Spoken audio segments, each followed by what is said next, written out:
Hey guys, how's it going? So we're back with another video, and today I want to talk about something that is a little controversial and actually kind of runs counter to how I built a lot of my audience on this channel in the first place.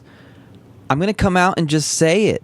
It's a pretty charged statement, but I think maybe we should stop modding our guitars. Now, that's sacrilege coming from a guy like me. I love super distortions, and I love top mounting Floyds on Strats and doing all kinds of crazy experiments, installing locking tuners, installing a rolling nut, installing a bone nut, installing a tusk nut, installing a new trim, installing a new set of springs, installing we're always talking about mods, we're always thinking about mods, and that's a big thing that has helped drive this channel is mods. But I've had a few recent experiences that are making me question that mindset that puts you in.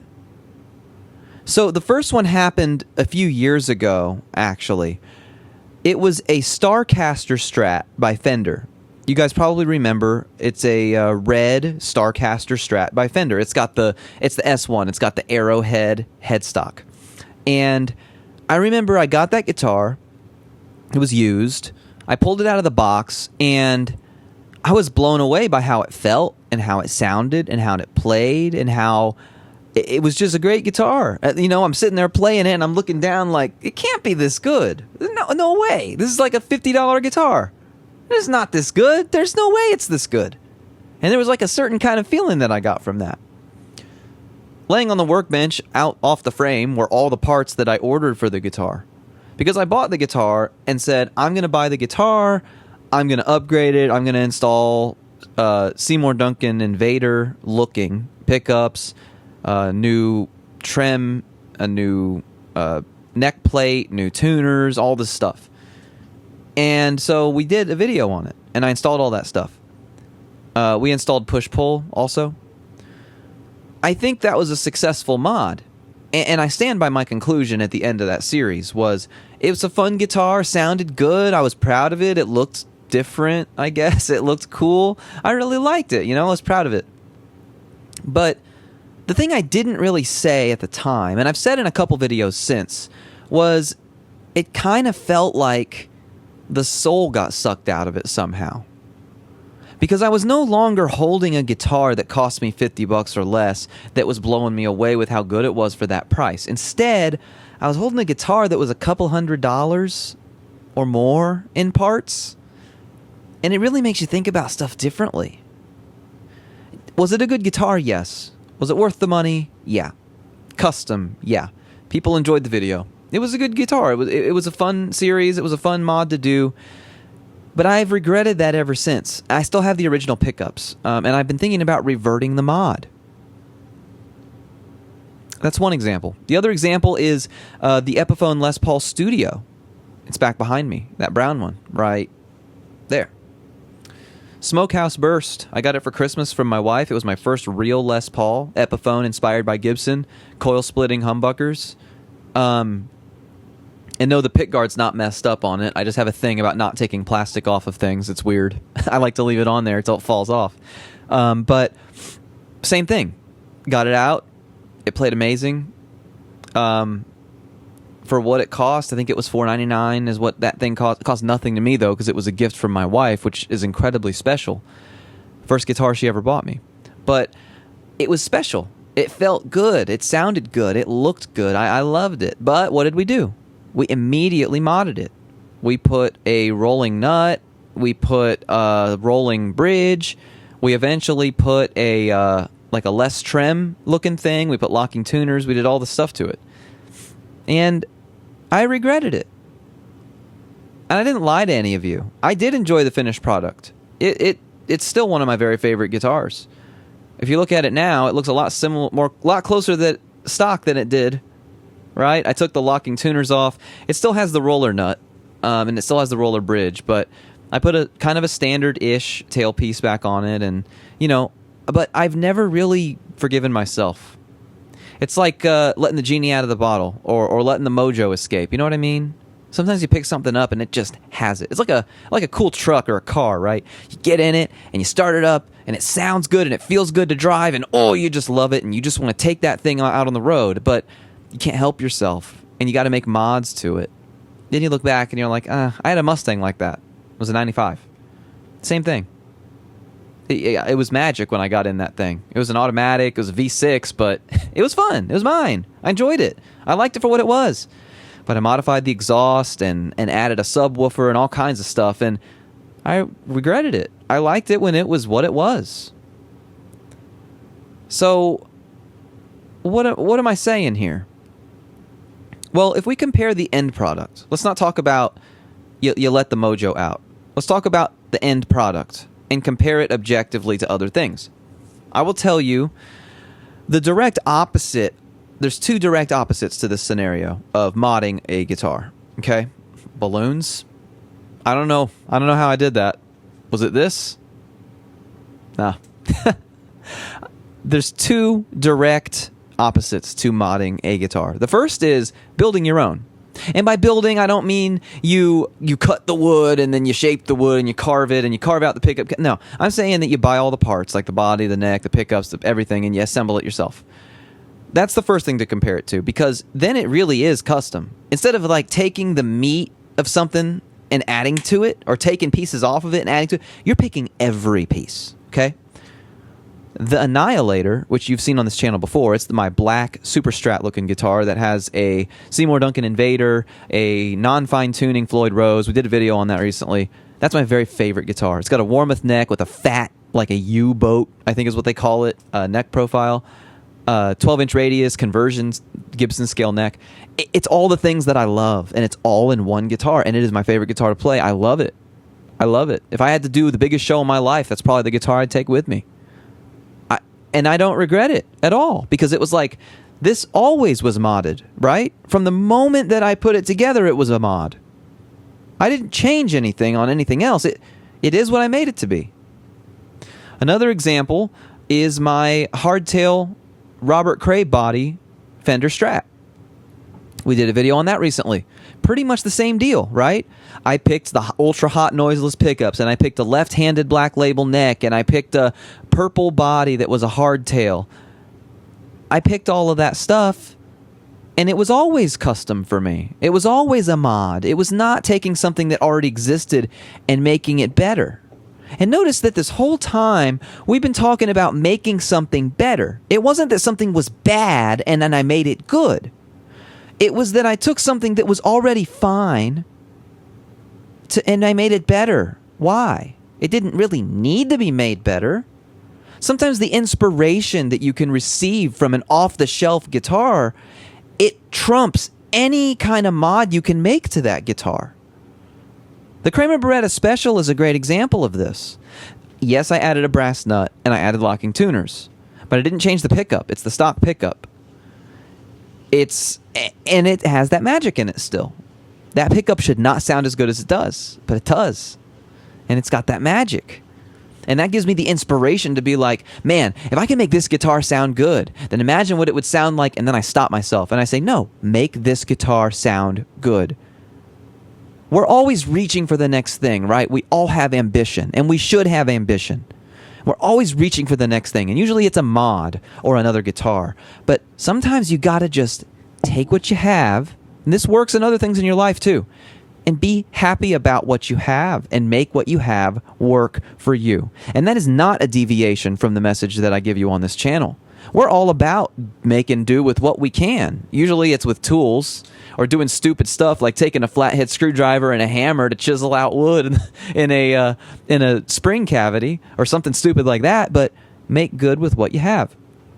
So this leads to a problem for us when we start thinking this way. And that is that thinking about mods, it actually can cause you to buy a bad guitar. So we're not talking about making a decent or a good guitar better. We're talking about making a bad guitar acceptable or really good. Why would you buy a bad guitar ever? You have to look at it like this. If the guitar is a crazy good deal, like more than 50% off of what it should cost or something like that, and it's bad, but you can do the math in your head and be like, all right, if I add pickups and I add tuners and I add this and I add that, then it can be okay. That's step one. But you have to ask yourself the next question. And I didn't do this for a long time. I got over 50 guitars. And part of it is probably because of this way of thinking. You got to say, what is the final total when it's done? And don't be super conservative with these numbers. Overestimate and say, okay, new pickups, new tuners, new whatever, cosmetic things, new pickup covers, new pick guard, new neck plate, new bridge, maybe new nut, whatever the hell it is that you want to do to it. Add them together. You have to do this. You have to do this. You have to do this. Add that to the cost of the guitar, come up with a number. And ask yourself, what can I buy now at this very moment for that price? Is what I'm trying to do going to make me as happy or as good of a player as that other thing? Now, for some of you, a lot of you, I'm sure, you're going to say, well, the fact I did it myself means I know it was done right, and I don't trust the factory to do it right, and I will have a lot more pride and passion playing the guitar that I made for myself because I'll know that I did the work. If that's your answer, great. Do it. You should do it. You should do the mod. But if that's not you, you got to pump the brakes. You got to pump the brake. The Starcaster. So the Starcaster was fine. I didn't need to upgrade it. I loved it for what it was when it was stock. I made those upgrades, and after it was all said and done, I could have bought a used made in Mexico Fender. Now, I've already got 3 or 4 of those, but a made in Mexico Fender, a used one, would probably be better than what I made that Starcaster into, and that is what it is. I don't personally get the pride and excitement of having done it myself, because what did I really do? I turned a few screws and I fired up a soldering iron. I mean, that's all I did, really. So I would have felt better probably with finding a gem of a cheap Mexican Fender Strat. And so you really have to do that. And then there's another thing that we got to talk about. And this is something that gets lost a lot. And that's value depreciation. So look at me. Do I look like I've ever sold a guitar in my life? I have, by the way, a few. And I've got some for sale right now. But one day you might want to sell it. If it's not a forever guitar for you, you have to realize something. That set of $150, $200 pickups that you put in that guitar increased that guitar's value by $15. That new bridge that you installed that cost you $40, that added probably $0 in value. The locking tuners you installed for $40 or $50 or $60 probably added $0 of value. So you bought this guitar for, let's say, $150, and you put $300 of parts in it. Or let's lower that. $150, you put $100 of parts in it. You know how much that guitar is worth now? $150. So my advice to you on that would be, if you're going to do the mod anyway and you think you might sell it, keep the stock parts. You see that compartment thing right there? Right there? That is where I keep a lot of my stock parts that I take off my guitar, so that if I ever sell them, I can take the nice stuff off and put the stock stuff back on. But why do we even need to bother with doing that? When probably for the same price, pre-owned, I could buy something that's kind of what I already wanted it to be in the first place. And I haven't bought a guitar in a really long time after having this kind of revelation, is more is not really more. I mean, look at this. That's not even half the guitars I own behind me. I got 3 or 4 Gibsons. I got 3 or 4 American Fenders. I have all these different guitars. My favorite is the one I built and an Epiphone Standard 50s. Inspired by Gibson model.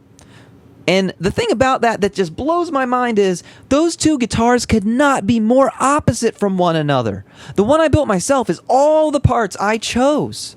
And the other one is bone stock. Not a single thing about it was changed. I didn't even adjust the action. I didn't even adjust the truss rod. It came and it was set up already by somebody because it was used. And I left it. And every time I play that guitar, it feels magical. If I went in and I ripped those pickups out and put in dirty fingers, and if I took those tuners off and put in locking tuners, and if I did this, that, and the other, if I changed the pick guard or the plastics to black instead of cream or whatever the hell, it wouldn't feel as magic. There's something about picking that guitar up and it just being good as it is. And I know if I wanted to sell it someday, I can sell it for at least what I paid for it. I won't have lost all the upgrades. So there is a way that you can capitalize on others' mistakes in this arena. And I've done this myself 2, 3, 4, 5 times. Is when you're buying a used guitar, what did I tell you? You added $200 pickups and it adds maybe $15 to the price, if that. Go find that. I bought a ESP LTD, I think it was an M103 FM, and I bought it for $90. It had a DiMarzio Evolution in the bridge. So you know what I did? I bought it. I took the Evolution out. I went to Amazon and I bought like a cheap humbucker. I installed it and then I sold the guitar for $150. So I made money and I got a free Evolution. The same thing happened with my Seymour Duncan Invader. I wanted an Invader, and instead of buying an Invader, I went and found a used guitar that had an Invader in it. And guess what? I paid the same price for that whole guitar than the Invader would have cost. And so you know what I did? Took the Invader out, I installed a new pickup, and I sold that guitar for more than I paid for it. And I got a free Seymour Duncan Invader. So you can capitalize on the decisions of other people. I want to end by saying that I'm not telling you that you should never upgrade or mod a guitar, because that would be hypocrisy to the nth degree. I have modded pretty much every guitar you can see on the screen right now, and all the ones you can't see on the other side of this wall behind this camera and out in my rehearsal space have been modded to some degree, probably. Now, some things you have to do, right? The nut might be bad and you didn't know, or maybe the bridge has started to rattle and you wanted to replace it, or little things like that, whatever. I'm saying full-scale overhaul mods. You can do it if you want to. I don't want to take your joy away. Do it. Make it yours. Make it custom. Make it something that you're proud of. Make it something that you can look at and say, I did this myself. If you're a more normal person, unlike me, and you only own like 2 or 3 guitars, this may not be applicable to you because you got to stretch it. You got to stretch that guitar to be everything you need it to be, because you can't just go buy another guitar right now. But you got to ask yourself, what could you buy for the cost of the parts you're putting into it? And I'm finding that a lot of us, myself included, are not doing that. You have to use your brain, and you, instead of having guitar envy all the time and guitar gear acquisition syndrome all the time, and I had that bad for a while, and I've said no to myself a lot lately. We need to enjoy the things we have, both in guitars and in life. We can have the ambition and yearn for more things and bigger things and better things and greater things, and take things and make them better, and take bad things and make them acceptable, and take acceptable things and make them spectacular. We can do that. But make it a goal. Don't make it your whole existence. Pick up that stock guitar. Pick up that guitar you haven't picked up for a while, that's within arm's reach of you right now. Go pick it up and play it right now. Remind yourself, this is mine. It came this way. Or this is mine and the guy before me modded it, and this is the way it is. I think it would make us all better musicians. It would make us all better guitarists. And, you know, it might even make us better people too. I don't know. But that's not to say that modding the shit out of your guitar makes you a bad person, because I am guilty, as are many of you, I'm sure. Thank you very much for watching. I appreciate all of you so much. Please like and subscribe. Join the Discord if you haven't already.